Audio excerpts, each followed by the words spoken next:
In this episode, I'm going to speak with Diana Chaplin from One Tree Planted. One Tree Planted is a nonprofit organization focused on global reforestation. They are listed as one of the most effective ways to combat climate change, and their target is $1 for one tree. Let's go to the interview.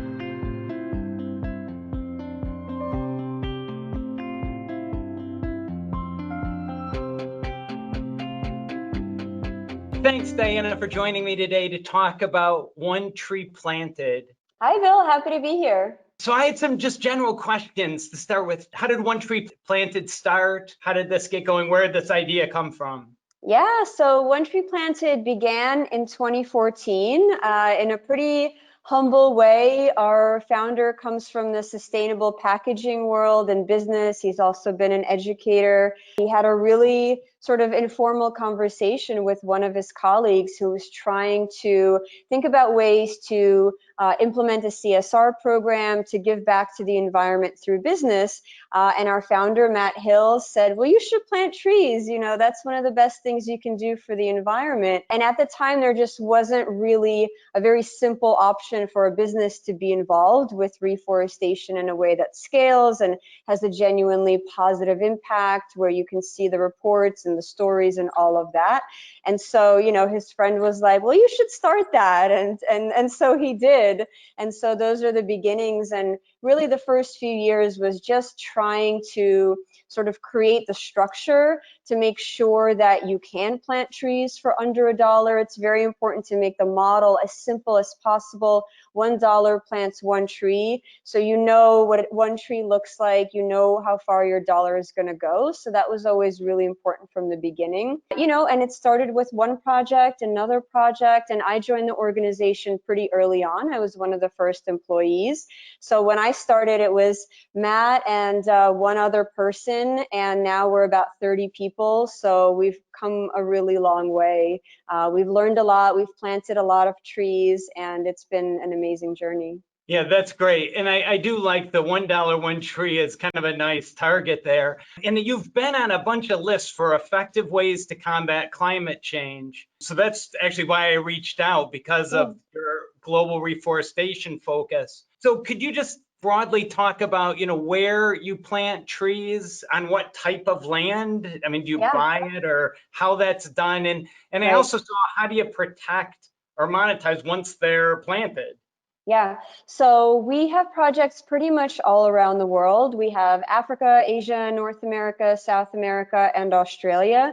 And then within those countries, we will plant in a whole lot of different regions, not necessarily everywhere, really depends on the quality of the project. So the way that we determine a project, those can come to us in a variety of ways. So we now have a relationship with the World Resources Institute, which is a really large organization. They have staff on the ground all around the world. They bring us projects. They help to vet the projects and the partners sometimes. In the US, we're also partners with the US Forest Service. So there are some times where we have sort of network connections to these other, you know, environmental restoration, monitoring kinds of organizations. And through those, there might be a project that materializes. We also have a very specific proposal process. You know, so if you're, for example, a watershed or a smaller organization, and you're looking for funding to help execute on a project, whether it's a few thousand trees or 100,000 trees, we have a very detailed methodology whereby organizations and individuals can submit their proposal. The first filter is really, are they able to answer all of our detailed questions? Because it's not like just anyone that we might work with. You know, we really look for quality standards. Is there capacity? Is there a nursery nearby? We only work with local nurseries, local trees, native tree species. They never have to travel too far from the nursery that they're grown in to where the trees will ultimately be planted. You know, and these projects come to us in a variety of ways. We review them. We make sure that there's good quality. We have some amazing, you know, scientists on the team that are looking at a lot of the nitty gritty to really make sure that reforestation is done correctly, to make sure that there's not, you know, tree plantations, to make sure that there is an infrastructure in place for that long-term health and growth that you were asking about. What is the monitoring plan exactly? How long does there need to be extra water? Do there need to be extra soil amendments to help keep the trees growing? And those first few years after you plant the tree are really the most critical as they're establishing roots. So the climate conditions have to be just right, but the people that are kind of tending to that land play a very important role in the success of that project. So and then the reasons that we might take on a project really vary. And for me, that's the most interesting part, is the story. Why are you planting these trees in this place at this time? There's so many reasons. It's not just about having more trees in the world. Some trees are planted around watersheds. Trees play a very important role in clean drinking water for millions of people. Sometimes there's a biodiversity component. We're planting trees now in Africa, in Australia, specifically geared towards helping endangered animal populations. In Australia, we're helping koalas recover after the terrible forest fire season that happened in 2019, 2020. Other times it might be climate. And there's always this component of a social impact and really working with local communities. That is essential, because you really can't do good environmental restoration or conservation work without involving local people. A lot of times they're the most knowledgeable about the local ecology and how the trees should be planted. And they're very important in that conservation piece, so taking their needs into account. If there's deforestation in the area, why is that happening, and how can local communities be involved in restoration as well as the prevention of future deforestation, because we want all of these trees to thrive in the long term. So there's really a lot that goes into it, and because we're a global organization, it's very dynamic. Different projects are happening at different times in the year, depending on the rainy season. There's really a lot being taken into account. But we really pride ourselves on good monitoring, good execution, having wonderful relationships with all of these people on the ground that help to carry out this work. Wait, so do you have staff in other countries, or is We have everything filtered through the US? So we do have staff, and we have somebody in Brazil. Most of our staff is in Canada. We have some in the US, a few parts of Canada in the US, as well as Australia. So we do have staff in some locations, but we don't have staff in every single project. One of our forestry and carbon scientists, once COVID and travel opens up again, he will actually be doing more traveling to personally visit all of our projects.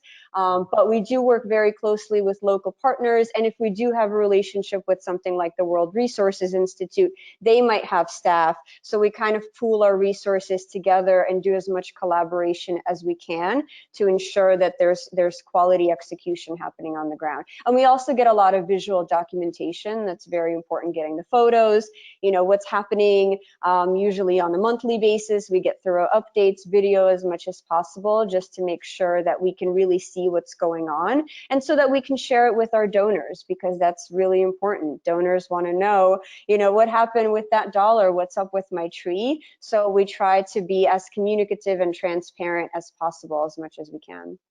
That's great. Do you find a bottleneck with projects? I mean, is there enough request for good projects to keep you busy, or is that not an issue? Yeah, there's definitely a whole lot of projects. We have many projects now that are in need of funding, really great ones. Depending on the time and place, and sometimes even the political situation in certain countries.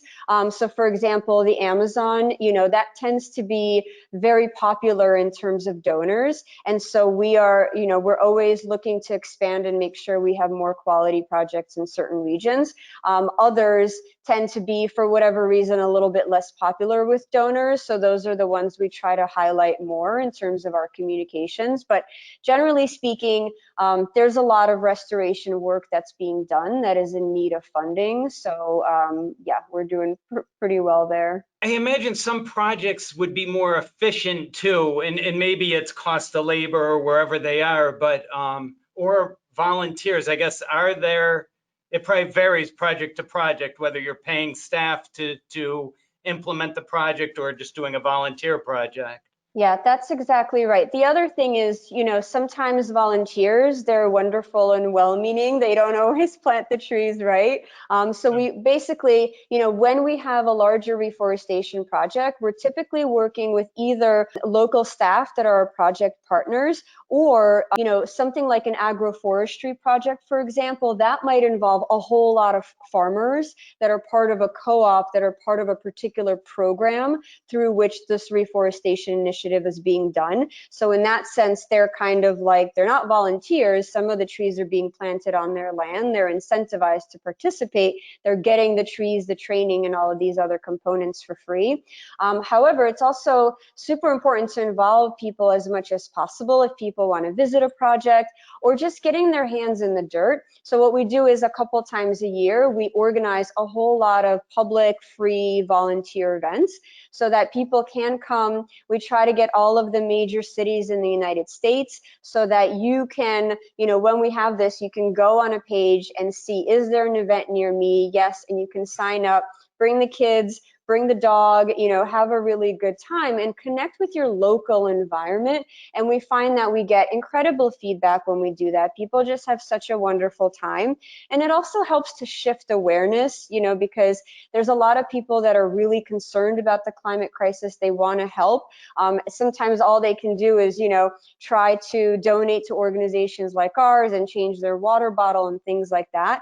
But actually being able to get their hands in the dirt, to get dirty, to learn about the types of tree species in their area, and to participate in a restoration activity close to home, it really just strikes them, in their hearts and changes and shifts behaviors more in a very positive way. So we try to make those opportunities available as much as we can, but sometimes our other projects need to be executed by staff because, to be honest, it's more efficient that way. When you have trained professionals, if you're planting thousands of trees, they're working like a well-oiled machine. They're very, very efficient. They might only have a few weeks to plant a whole lot of trees. So there's a lot of planning that needs to go into that. But we try to cover all the bases and involve people as much as possible. Could you just describe a typical project? I mean, if Guatemala or Africa or wherever, but is it generally government land or national forests or protected areas? And how did they even get deforested? Is it coming in after fires? Yeah, well, the answer is yes, all of the above. To be honest, it depends on the project, so like I mentioned, agroforestry, some of that might be owned by a whole bunch of farmers, for example, that want to integrate trees into their agricultural land because there are many known benefits to that in terms of the output of the crops that they're growing, but adding trees helps to add nutrients in the soil. They might be food producing trees. So now they're getting a socioeconomic impact as well as all of the wonderful climate, environmental benefits of the trees. So that's a case where the land might be private. We do work in national forests as well in the United States. So that's public land. Depending on the local partners, there might be a conservation easement on those lands. So really is the variety in terms of the land ownership. And as part of our vetting process for projects, we make sure, how will this be protected? How do we ensure the long-term survival of trees one way or another? And then in terms of the reasons, yeah, all of those reasons you named are reasons that we plant trees. For forest fire restoration is a big one. And the caveat, just because sometimes people say, well, you're planting more trees in an area where they might burn again. And so we are very mindful of reforestation in landscapes that are prone to fire. So like Australia, California, you have to do it in a very particular way. The trees are planted, they're more spaced apart so that when they grow, the crown canopies aren't too close. The types of trees being used might be more drought resistant, for example, in particular areas. In British Columbia, there's some interesting experimentation, frankly, being done in restoration ecology because aspen trees help to prevent fire spread. So the mix of tree species that are being incorporated are such that the trees that tend to have compounds within them that are less, dry fuel fire spreading, they will be incorporated so that in the event of another forest fire, 40 years from now in that particular area, which of course is something we can't control in a climate changing world. But what we are able to sort of really think about is, well, what are the tree species? How is that being done? Accounting for potential future of a changing climate, as well as many other, reasons for why trees might be planted, like I mentioned, with biodiversity, preventing landslides, preventing erosion, conserving water sources. Really just depends on the project and what is that story, what is that impact. It varies. That's the beautiful thing about trees, is that they just have so many incredible benefits for people, for nature, for wildlife, that each project touches on a slightly different perspective and benefit. And do the projects generally come with knowledge about what trees and how they're going to do it, or is that something you bring in and adjust with them? It's a little bit of both. Yeah, so typically we ask for the initial stage for there to be a pretty thought out proposal, right? And once we kind of have that and we say, okay, this is a solid proposal, this seems like a good project, then our staff would work very closely with the partners to then go through all of the details. We ask questions, we make recommendations, and then ultimately move forward together once we are in agreement and have a solid project plan. Great. No, that sounds great. And I saw that there was a commitment for like 6 million trees in 2020. How are you being impacted by the pandemic? Are you able to continue with your projects? Yeah, we are. Yeah, I mean, there's definitely been some shifts, some changes. Some projects we may have had to scale down, but other projects are continuing. Some of them simply have new guidelines in place. For example, everybody's wearing masks. Hand sanitizer is now available. Some projects that typically would be open to volunteers now may not be, mostly to protect the staff, so that they can ensure that they're continuing the work, they're taking individual safety precautions, and we're not taking any risks by, having people travel and be in and out of some of these areas. So, and in some parts, forestry was considered essential. So it really is based on the countries. And in some places, it did have to pause. And then we're talking to our partners and saying, okay, what's the sort of new plan? How are we adjusting? How many trees are surviving? Like, is there going to be a financial loss? How are we going to account for that? What are we going to do next rainy season? So behind the scenes, there's really a lot of communication, a lot of logistics, a lot of problem solving that needs to happen. And COVID certainly has not been easy. But at the same time, climate change and environmental disasters in some way or another is something that on our end we've had to deal with all of this time.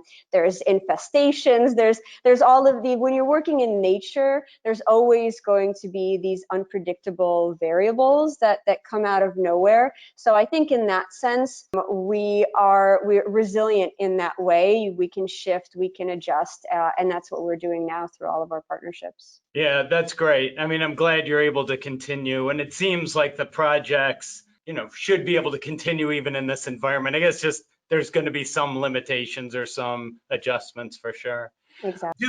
With the projects, is it shared funding? Like you'll bring some funding to it and maybe the other entity brings some funding to it? Yeah, I hate to keep repeating this, but it's simply true that it depends, Okay. So for some projects, it may be a very direct correlation, and we're just working with the local partner on a particular project, and it's pretty cut and dry and simple. In other cases, reforestation might be one component of a bigger, broader conservation initiative. So in that case, we might be coming in as a reforestation partner. We have a project like this right now in the Pacific Northwest. The aim ultimately is to support the endangered southern resident orca whale population in the ocean. But reforestation is an important component of that along the rivers and streams that feed into those waters, because trees help to cool the water. They help the salmon spawning grounds that happen, so that there is more salmon ultimately to end up in the ocean for the whales to eat.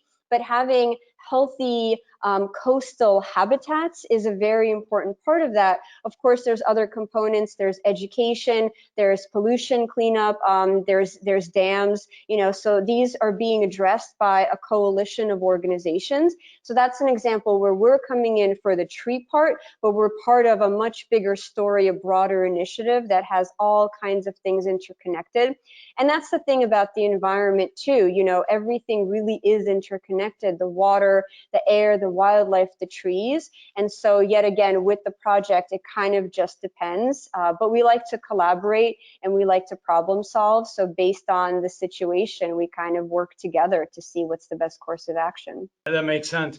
I think you mentioned carbon offsets. I'm not sure even how that works, if there's certifications or if you have to verify, or, companies could purchase offsets. So as a whole, the way carbon offsets work is that they have to be verified and tradable on the carbon market. Most of those currently come through the conservation of existing forests, because there is an auditing process that needs to happen to confirm an estimated amount of carbon that these particular trees and forests are already sequestering, in order to put a value on it in a way that somebody could then, purchase, keep, or exchange or trade and things like that.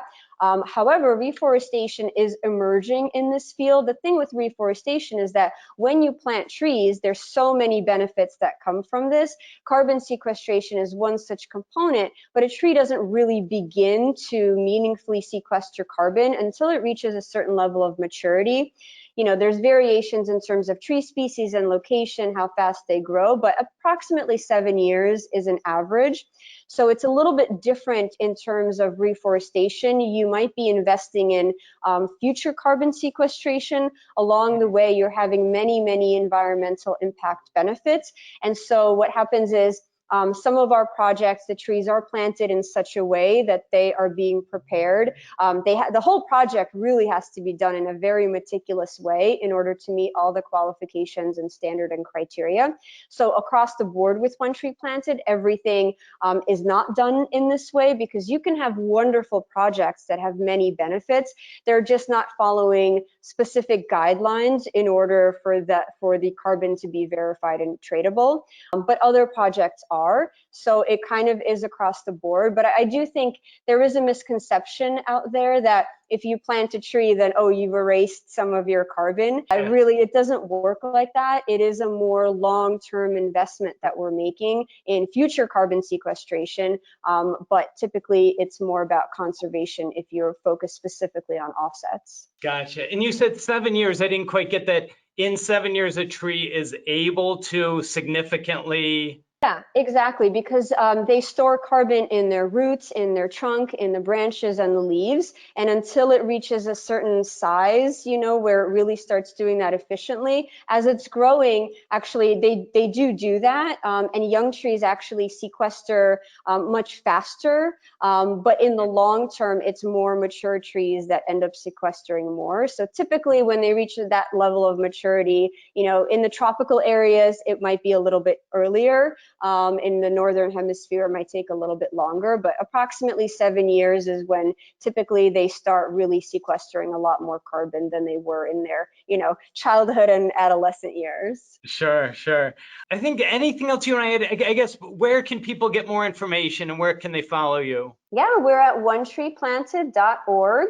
You can go, you can choose where you want to plant your tree. We're also at One Tree Planted across the board on social media. We love engaging with people. Ask us questions anytime and come plant trees with us. That's great. All right, Diana, thank you very much for your time, and I wish you well with your projects. Great. Thank you so much. Thank you for listening to AIO Financial on this series of effective altruism interviews. And I hope you got something out of that. This has been brought to you by AIO Financial. If you need help with any part of your finances, please contact AIO Financial for a free meeting, aiofinancial.com. And we do have a free ebook that provides information about sustainable, responsible impact investing, how to invest in line with your values, how to make a positive impact with your investments. It's at impactfinancialplanners.com/SRIP. ebook. All right, I appreciate any comments, questions, emails, any information or any feedback is appreciated. You can get our contact information at aiofinancial.com or just comment, subscribe where you're viewing this. Leave a rating, leave a comment. Appreciate any interaction that you have. All right, take care, stay safe.